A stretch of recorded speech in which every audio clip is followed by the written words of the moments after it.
Hello students. तो previous lecture में हमने लॉगरिदम की कुछ प्रॉपर्टीज़ देखी थी, है ना। और आई होप कि आपको वो प्रॉपर्टीज समझ में आ गया होगा। लेकिन उसका एप्लीकेशन कैसे करना है उसको समझने के लिए हम लोग थोड़ा सा एग्जाम्पल्स और कर लेते हैं, ठीक ना। तो इससे क्या होगा कि आपको प्रॉपर्टीज समझने में आसानी हो जाएगी और आप उसी क्वेश्चंस को अच्छे तरीके से समझ पाओगे कि कहाँ पे कौन सा प्रॉपर्टीज यूज हो रहा है ना। तो अभी हम कर रहे हैं क्वेश्चंस बेस्ड ऑन प्रॉपर्टीज, है ना। तो इसमें बस हमें प्रॉपर्टीज यूज करके क्वेश्चंस को यूज करने का ट्राई करना है, ठीक है। बस आप क्वेश्चन देखो, अगर कहीं पे प्रॉपर्टी की जरूरत पड़ती है तो प्रॉपर्टी यूज करेंगे। अगर प्रॉपर्टी नहीं लगेगा, ऐसे ही क्वेश्चन बन जाएगा हमारा, तो हम वैसे ही सॉल्व कर लेंगे, ठीक है। जैसे मान लो कि हमारे पास ये क्वेश्चन है, log 343 बेस में है और ये 7 है। तो इस क्वेश्चन को कैसे सॉल्व करेंगे? तो देखो यहाँ पे हमने लास्ट क्लास में प्रॉपर्टीज देखा था, है ना। अगर हम इस 347 को हम क्या लिख सकते हैं, log 7 क्यूब, है ना। और यहाँ पे नंबर में हमारे पास क्या है, 7 है। अब देखो, आपको लास्ट प्रीवियस क्लास का प्रॉपर्टी याद होगा कि अगर बेस पे पावर होती है तो वो पावर बाहर निकल के कहाँ पे आ जाता है, डिनोमिनेटर में। तो इसको हम क्या लिख सकते हैं, 1/3 log 7 बेस 7, है ना। और 7 बेस 7 कितना हो जाता है, 1। तो इसका आंसर कितना हो जाएगा, 1, है ना। आप क्वेश्चंस को देख लो, ठीक है, और खुद से ट्राई करने का, खुद से सॉल्व करने का ट्राई करो। और अगर सॉल्व हो जाता है तो फिर आप आंसर से मैच करा लो, ठीक है। दूसरा क्वेश्चन देखते हैं। तो अभी हम सिर्फ क्वेश्चंस देखेंगे ताकि आपको ये सारे कॉन्सेप्ट अच्छे तरीके से क्लियर हो जाए, ठीक है। तो अब देखो यहाँ पे ये लॉग का टर्म है, ठीक ना। और लॉग के अंदर फिर से एक और लॉग है ना। तो यहाँ पे देखो ये लॉग है, ये फर्स्ट वाला जो लॉग है उसका बेस 2 है और नंबर के जगह पे फिर से उसने एक और लॉग दे दिया है ना। और इस लॉग का बेस 5 है और यहाँ पे नंबर 625 है। तो सबसे पहले हम अंदर वाले लॉग को सॉल्व करेंगे। तो अंदर वाला लॉग कितना हो जाएगा, लॉग, बाहर वाला लॉग हमने सेम रखा और अंदर वाले लॉग में देखो क्या लिख सकते हैं, log 5। और 625 को हमें पता है कि 625 क्या है, 5 का मल्टीपल है। तो 5 की कितनी पावर 625 देगा, है ना। तो 5 टू द पावर 4, याद होगा आपको। तो इस 625 को हमने 5 टू द पावर 4 लिखा और इसके बेस में 5 है। अभी हमने बाहर वाले लॉग के साथ कुछ भी नहीं किया, उसको हम सेम रख रहे हैं, है ना। और अंदर वाले लॉग को सॉल्व कर रहे हैं। अंदर वाले लॉग में देखो फिर से प्रॉपर्टी यूज होगी। अगर किसी नंबर के पावर में कोई नंबर होता है तो वो मल्टीप्लिकेशन में आ जाता है। तो इसको हम क्या लिख सकते हैं, 4 log 5 बेस 5। और 5 बेस 5 की वैल्यू कितनी हो जाएगी, फिर से 1। तो ये वैल्यू कितनी हो गई, 4 बेस 2। और इस 4 को हम क्या लिख पाएंगे, 2 स्क्वायर, है ना। और ये 2 फिर से मल्टीप्लिकेशन में आ जाएगा। तो फाइनल आंसर हमारा कितना हो जाएगा, 2। क्लियर है। तो हमें ट्राई ये करना है कि जब भी आपसे वो कुछ वैल्यूज पूछेगा, है ना, तो मैक्सिमम टाइम पे यही होगा कि बेस और नंबर को हमें सेम करना होता है ना, ताकि वो लॉग का टर्म हट जाए, ठीक है। हम आगे देखेंगे कि किसी और नंबर का किसी भी बेस पे हम वैल्यू कैसे कैलकुलेट करते हैं और कैसे वो चीजें सॉल्व होती है। तो अभी हम सिर्फ वही केसेस ले रहे हैं जहां पे आपको बेस और नंबर सेम हो जाए ताकि लॉग का टर्म हटके कांस्टेंट बन जाए, ठीक है। नेक्स्ट एग्जांपल देखते हैं। मान लो हमारे पास ये एक टर्म है, log 5 base 5, log 9 base 4 and log 2 base 3, ठीक है। अब इस क्वेश्चन की हमें वैल्यू कैलकुलेट करनी है कि ये वैल्यू किसके इक्वल होगा। तो देखो यहाँ पे क्या हो रहा है कि 3 लॉग आपस में मल्टीप्लाई हो रहा है, ये लॉग, ये लॉग और ये लॉग। और लॉग के मल्टीप्लिकेशन का हमारे पास कोई रूल नहीं है, ठीक है। लॉग के अंदर में जो कोई टर्म होता है वो टर्म अगर मल्टीप्लिकेशन में है ना, ये नंबर अगर मल्टीप्लिकेशन में होता तो हम उसको प्लस में लिख पाते हैं, लेकिन इंडिविजुअल लॉग को हम मल्टीप्लाई करके सॉल्व नहीं कर पाएंगे। क्लियर है। तो हम यहाँ पे फिर से एक प्रॉपर्टी यूज करेंगे, कौन सा वाला, चेंजिंग बेस, याद होगा आपको, यहाँ पे हम चेंजिंग बेस वाला प्रॉपर्टी यूज कर रहे हैं। और इस वाले में क्या होता था कि अगर हमारे पास ये लॉग ए बेस बी बेस ए है तो इसको हम लॉग बी बाई लॉग ए लिख पाते थे, और इसका बेस हम क्या चूज करते थे, अपने हिसाब से कोई सा भी एक वैलिड बेस हम चूज कर सकते हैं। ठीक है, तो अब ये चीज यहाँ पे ट्राई करते हैं। इस वाले पार्ट में तो कोई प्रॉब्लम नहीं है, ये वैल्यू कितनी दे देगी, 1 हो जाएगा, क्योंकि बेस और नंबर सेम है तो हमें इसको सॉल्व करने की जरूरत नहीं है। तो फर्स्ट वाला तो 1 हो गया। इसको जब हम ब्रेक करेंगे तो ये कितना हो जाएगा, log 9 बाई log 4, है ना। हमने यहाँ पे बेस कितना लिया है, बेस हमने कुछ भी नहीं लिखा है, तो बाय डिफॉल्ट बेस कितना हो गया 10। हमने 10 ही क्यों लिया, फर्क नहीं पड़ता, आप कुछ भी ले लो, ठीक है। तो हमने सिंप्लिसिटी के लिए 10 ले लिया। इसको भी फिर से सेम यही चेंजिंग बेस वाला प्रॉपर्टी यूज करेंगे तो ये कितना हो जाएगा, log 2 बाई log 3। क्लियर है। यहां भी हमारे पास बेस कितना है, 10 ही है, कुछ भी मेंशन नहीं है, तो बाय डिफॉल्ट बेस कितना होता है, 10 होता है। ठीक है, अब देखो ये 1 से तो कोई प्रॉब्लम नहीं है। इस 9 को हम क्या लिख सकते हैं, 3 स्क्वायर, है ना। और 3 स्क्वायर का 2 बाहर चला जाएगा तो ये वैल्यू कितनी हो जाएगी, 2 log 3, और नीचे वाला भी कितना हो जाएगा, 2 log 2। 4 को हम कितना लिख पाएंगे, 2 स्क्वायर, है ना। और मल्टीप्लिकेशन में देखो सेम वही टर्म है लेकिन रिवर्स ऑर्डर में, है ना। अब देखो ये दोनों टर्म कैंसिल हो गया, 2 से 2 भी कैंसिल हो गया, तो ये दोनों वैल्यू पूरा कैंसिल हो गया, कितना बन गया, 1 बन गया, है ना। तो आपको भी समझ में आ रहा है कि प्रॉपर्टी हम कैसे यूज कर रहे हैं। तो जब भी मल्टीप्लिकेशन में लॉग के बहुत सारे टर्म हो, आपस में मल्टीप्लाई हो रहे हो, तो हम चेंजिंग बेस वाला प्रॉपर्टी यूज कर लेंगे। क्लियर है। वैसे ही अगर मान लो हमारे पास ये क्वेश्चन होता 1 by log 60 base 3 plus 1 by log 60 base 4 plus 1 by log 60 base 5, है ना। तो अब इस वाले क्वेश्चन में हम क्या करेंगे, क्या यूज करना पड़ेगा कि ये क्वेश्चन सॉल्व होगा, है ना। तो यहां पे भी देखो हमारे पास डिनोमिनेटर में लॉग है ना। तो हम डिनोमिनेटर में लॉग को नहीं चाहते हैं, है ना। हम चाहते हैं कि हमारा लॉग का टर्म ऊपर में रहे तो हम इजीली सॉल्व कर पाएंगे, है कि नहीं। तो हम यहां पे फिर से चेंजिंग बेस वाला प्रॉपर्टी यूज करते हैं, और चेंजिंग बेस वाला प्रॉपर्टी यूज करेंगे, बेस 10 लेके सॉल्व कर लेते हैं, है ना। फर्क नहीं पड़ता, यहां पे आप कुछ भी base low.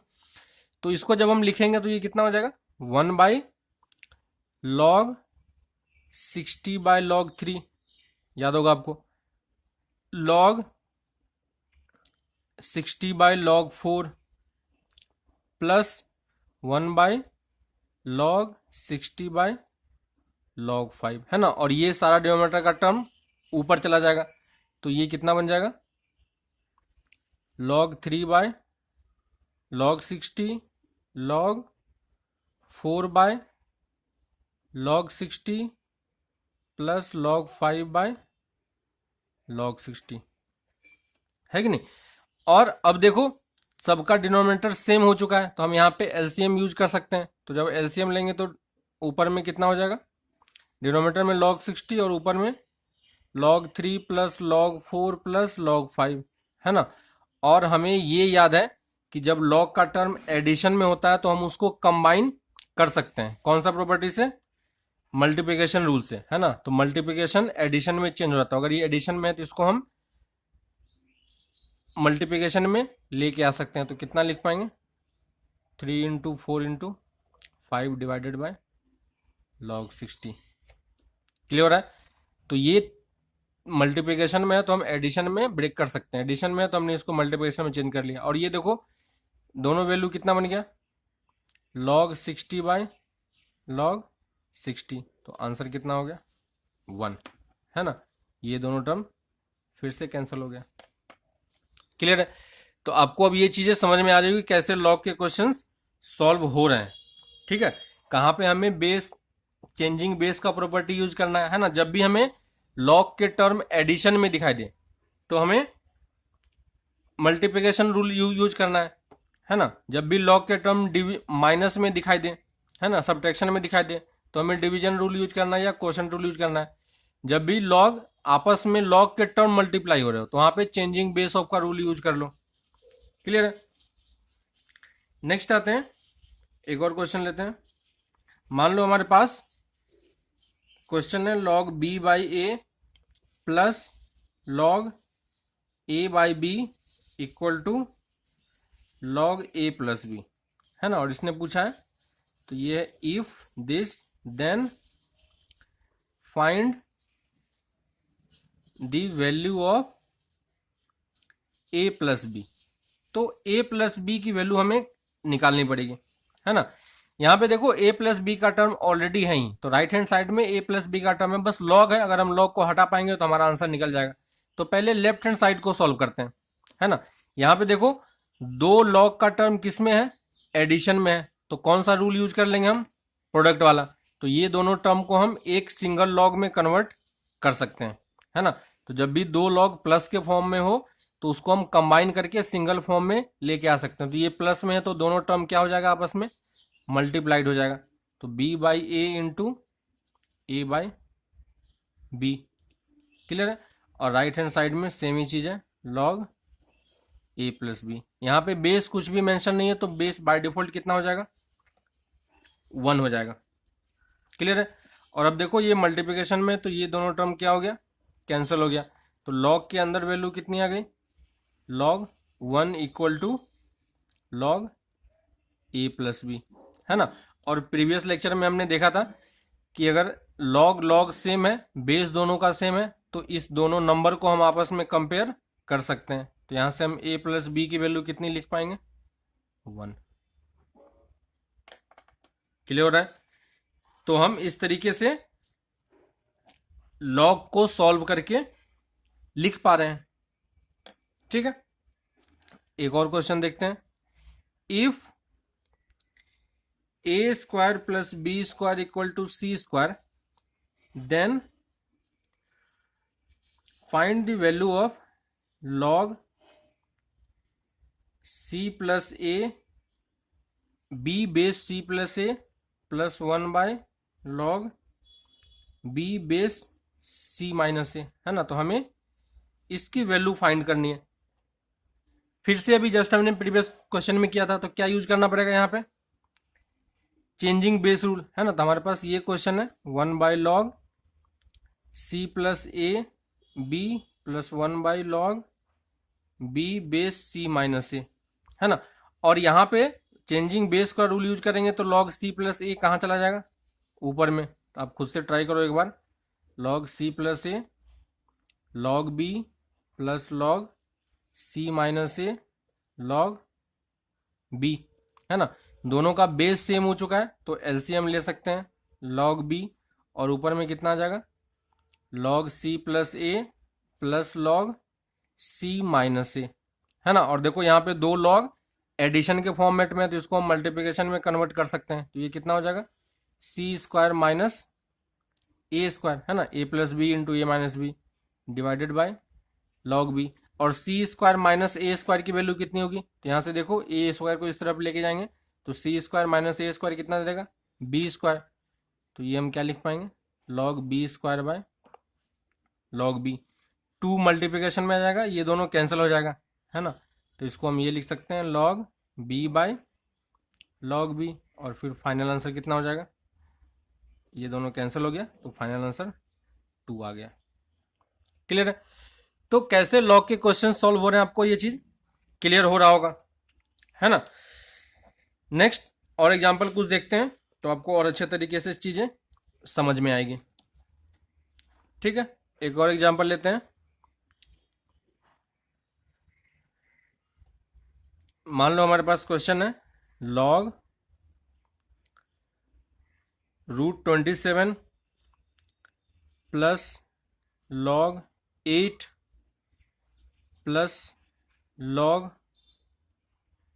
1000 divided by log 120। और हमसे इसकी वैल्यू पूछा है कि ये वैल्यू कितना होगा, है ना। तो ऊपर वाले टर्म को सॉल्व करते हैं, नीचे वाला टर्म तो ऑलरेडी सॉल्व है ना। ऊपर वाले टर्म को एक बार ट्राई करते हैं कि ऊपर वाला टर्म क्या बन रहा है। तो देखो ये पावर में कितना चला जाएगा, 27 की पावर हाफ हो जाएगा रूट के लिए, और हाफ बाहर निकल के आ जाएगा। तो इसको हम कितना लिख पाएंगे, हाफ लॉग 27। क्लियर है। यहां से कितना बाहर निकल के आ जाएगा, 8 को हम क्या लिख सकते हैं, 2 क्यूब, तो 3 बाहर निकल के आ जाएगा। तो ये कितना हो जाएगा, लॉग 2। यहां से कितना बाहर के निकल के आ जाएगा, हाफ, यहां से भी बाहर निकाल सकते हैं।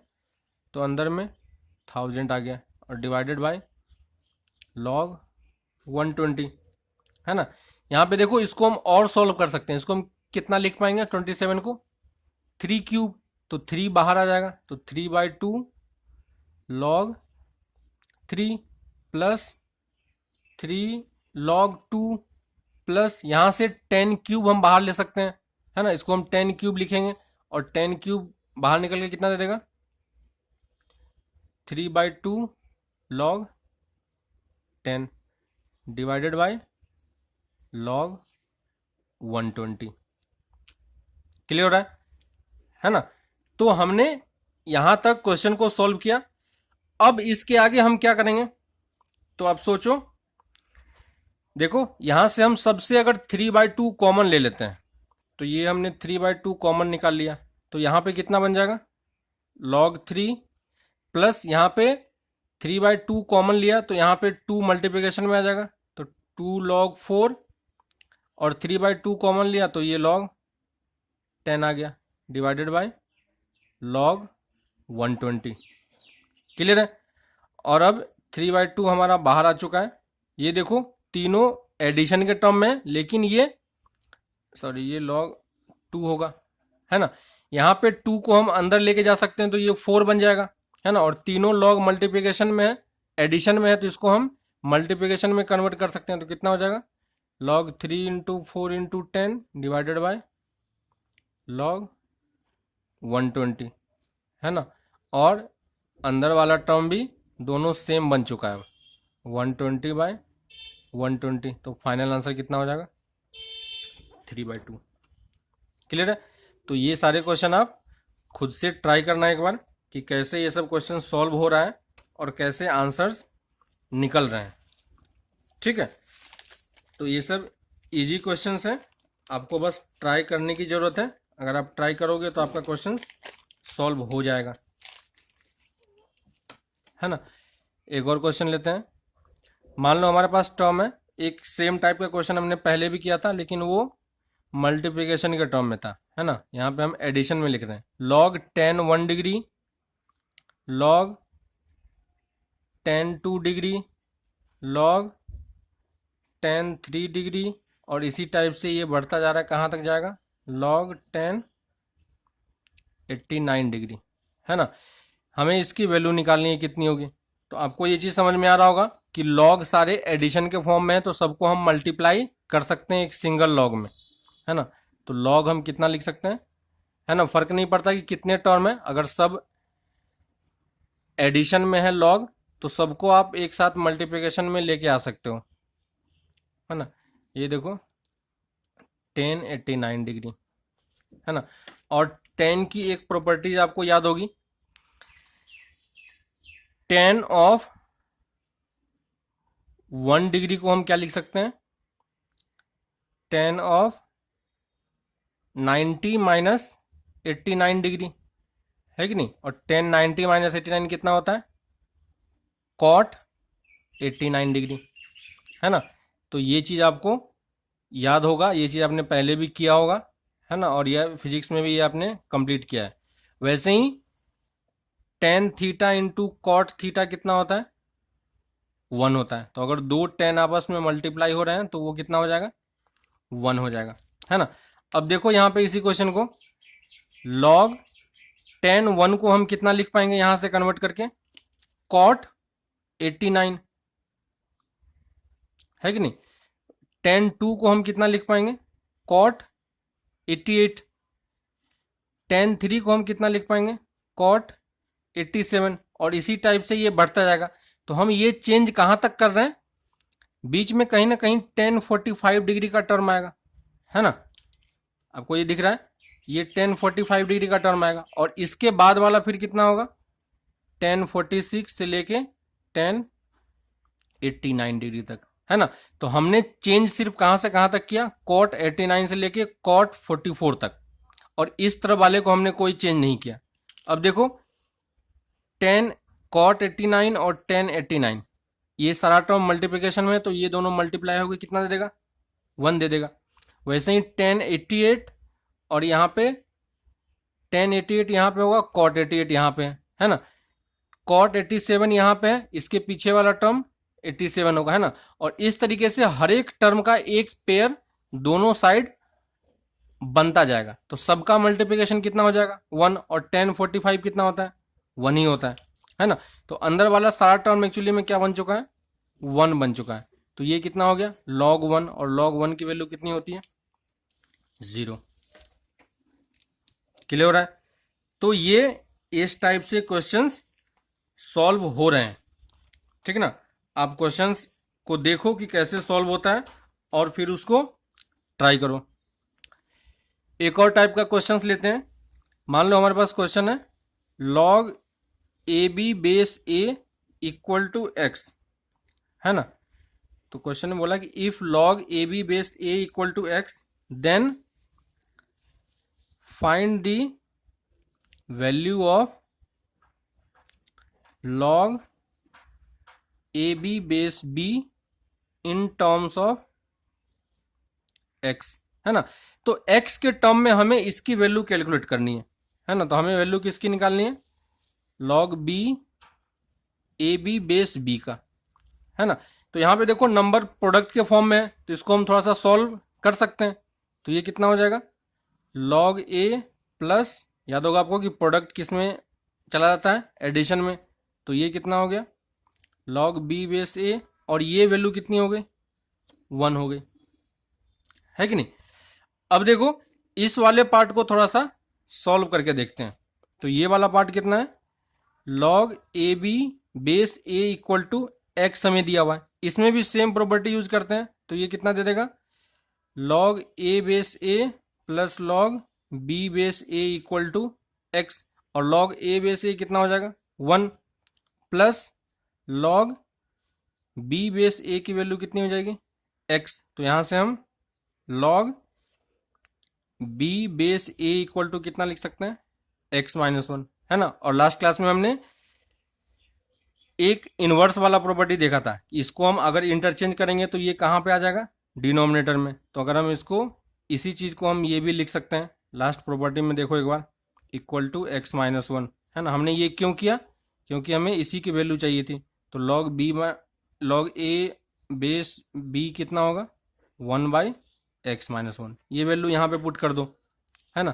तो ये देखो 1 बाई x माइनस 1 प्लस 1, है ना। एलसीएम ले लो अब, तो ये कितना दे देगा, x माइनस 1 और ये 1 प्लस x माइनस 1। तो हमारा फाइनल आंसर कितना हो जाएगा, x बाई x माइनस 1, है ना। तो एक टर्म दिया हुआ है, उस टर्म को हम दूसरे टर्म में रिप्रेजेंट करके लिख रहे हैं। क्लियर है। तो ये चीज आपको समझ में आ रही होगी कि कैसे सॉल्व हो रहा है कि नहीं। तो ये एक टर्म को दूसरे टर्म में लिखने वाला एक क्वेश्चन होता है कि कोई एक प्रीवियस वैल्यू दे देता है और दूसरे के आंसर को हमें इसके टर्म्स में लिखना होता है, ठीक है। एक और एग्जांपल देखते हैं इसी टाइप का, ठीक है। मान लो हमारे पास क्वेश्चन है, question number 10, log 2 base 7 equal to 1, if log 2 base 7 equal to 1 then find the value of log 49 base में और 28 नंबर है इन टर्म्स ऑफ m, है ना। सेम उसी टाइप का क्वेश्चन है। तो ये देखो log 2 बेस 7 जो हमें दिया हुआ, ये ऑलरेडी अपने मिनिमम फॉर्म में है ना, इसको हम और सिंप्लीफाई नहीं कर पाएंगे, है ना, क्योंकि 7 का फैक्टर नहीं हो सकता, 2 का फैक्टर नहीं हो सकता। लेकिन यहाँ पे जो नंबर दिया हुआ है इसका हम फैक्टर कर सकते हैं। तो एक बार इस वाले टर्म को हम फैक्टर करते हैं, और हमें फैक्टर करके किसके टर्म्स में लेके आना है, हमें फैक्टर करके किसके टर्म में लेके आना है 7 और 2 के टर्म्स में, है कि नहीं। तो देखो सबसे पहले तो हम 49 को कन्वर्ट कर सकते हैं, क्या लिख पाएंगे 7 स्क्वायर और ये 28 हो गया, है ना। बेस में पावर है तो ये बाहर निकल के कहाँ आ जाएगा डिनोमिनेटर में, तो इसको हम ये लिख पाएंगे, क्लियर है। और 28 को हम फिर से और क्या ब्रेक कर सकते हैं, 28 को हम 7 इंटू 4 लिख पाएंगे, है ना। और मल्टीप्लिकेशन में तो इसको हम अलग अलग और ब्रेक कर सकते हैं, तो ये कितना हो जाएगा log 7 base 7 plus log 4 base 7, है ना। log 7 बेस 7 1 हो गया, प्लस 4 को हम कितना लिख पाएंगे 2 स्क्वायर, और 2 मल्टीप्लिकेशन में आ जाएगा, तो ये कितना दे देगा, है ना। और देखो इसी की वैल्यू हमें m दी हुई है, तो इसको हम कितना लिख पाएंगे 1 प्लस ट्वाइस m, है ना। तो एक नंबर को दूसरे टर्म में रिप्रेजेंट करना आपको आना चाहिए कि कैसे ये चीज़ें रिप्रेजेंट हो रही है ना। तो हमने ढेर सारे क्वेश्चंस किए हैं, आपको ये चीज़ें अब अच्छे तरीके से क्लियर हो रही होगी कि कैसे क्वेश्चन सॉल्व हो रहे हैं, ठीक है। एक और क्वेश्चन ले लेते हैं। मान लो हमें ये दिया हुआ है if a equal to b to the power x, b equal to c to the power y और c equal to a to the power z, है ना। Then find the value of x into y into z. तो हमें x into y into z की value निकालनी है, तो हमें ये वैल्यू अगर कैलकुलेट करनी है तो हमें एक्स वाई जेड पता होना चाहिए, और एक्स वाई जेड क्या हमें पता है, यहाँ पे हमें एक्सपोनेंशियल के फॉर्म में दिया हो, तो हम यहाँ से x की वैल्यू निकाल पाएंगे कि नहीं, कैसे निकालेंगे। तो हमें इंडिसेस को लॉग में कन्वर्ट करना आता है, याद होगा आपको। तो यहाँ से हम x की वैल्यू निकाल पाएंगे, तो x की वैल्यू हम कितनी लिख पाएंगे लॉग b बेस a, सोचो y equal to log b base c, और यहां से z हम कितना लिख पाएंगे log c बेस a, है ना। तो हमें इंडिसेस को लॉग में कन्वर्ट करना आता है, बस हमने उसी को कन्वर्ट करके लिखा हुआ है। अब देखो एक्स वाई जेड की वैल्यू, तीनों वैल्यू हमें मिल चुकी है, वैल्यू को यहाँ पे पुट कर दो, तो ये कितना हो जाएगा log a base b into log b base c into log c base a, और यहाँ पे हम फिर से क्या यूज कर पाएंगे चेंजिंग बेस वाला प्रॉपर्टी, है ना। तो इसको हम कितना लिखेंगे log a by log b into log b by log c into log c by log a। सबका बेस हमने 10 ले लिया, कोई फर्क नहीं पड़ता, क्योंकि देखो सारा टर्म कैंसिल ही हो रहा है ना। तो एक्स वाई जेड की वैल्यू किसके इक्वल हो गई 1 के इक्वल हो गई, क्लियर है। तो हम किस तरीके से क्वेश्चन को सॉल्व कर रहे हैं ये आपको अब समझ में आ रहा होगा, कैसे प्रॉपर्टीज यूज हो रहा है और कैसे क्वेश्चंस को हम लिख पा रहे हैं, ठीक है। असाइनमेंट के लिए मैं कुछ क्वेश्चंस लिख देता हूं, आप उन क्वेश्चन को ट्राई करना, सारे प्रॉपर्टी पे बेस्ड है ना। और उन सारे क्वेश्चन से आपका कॉन्सेप्ट अच्छे तरीके से क्लियर हो जाएगा कि क्वेश्चन कैसे सॉल्व हो रहा है, ठीक है। तो कुछ क्वेश्चंस लिख लेते हैं, अब वो क्वेश्चन घर पे ट्राई करना, फिर नेक्स्ट क्लास में हम इसका आगे देखेंगे, ठीक है। तो होमवर्क के लिए आप ये क्वेश्चंस लिख लो, ये इजी क्वेश्चन है, बस वैल्यू हमें फाइंड करनी है ना। log 7 1 bye 2401,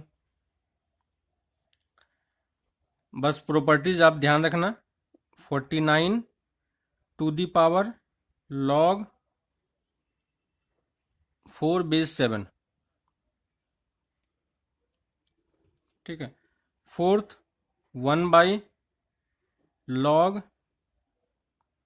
A B C base A B plus 1 by log A B C base B C plus 1 by log A B C base A C, है ना। इसकी वैल्यू को सिंप्लीफाई करके हमें लिखना है, कितना होगा log 3/4 sorry log 3 base 4 log 64 base 243 है ना। Sixth question log 3 base 2 into log 2 base 3 into log 4 base 3 into log 3 base 4, इसकी वैल्यू फाइंड करनी है। ठीक है, log 9/8 है ना, बेस कहीं भी मेंशन नहीं है तो बाय डिफ़ॉल्ट हमें बेस कितना लेना है, 10 लेना है। 27/32 प्लस log 3/4 है ना। इसमें प्रॉपर्टी यूज करके इसको सिंप्लीफाई करके लिखना है कि ये आंसर कितना आएगा। log a² / plus log b² / ac plus log c² / ab, इस log को सिंप्लीफाई करके हमें लिखना है। Ninth question log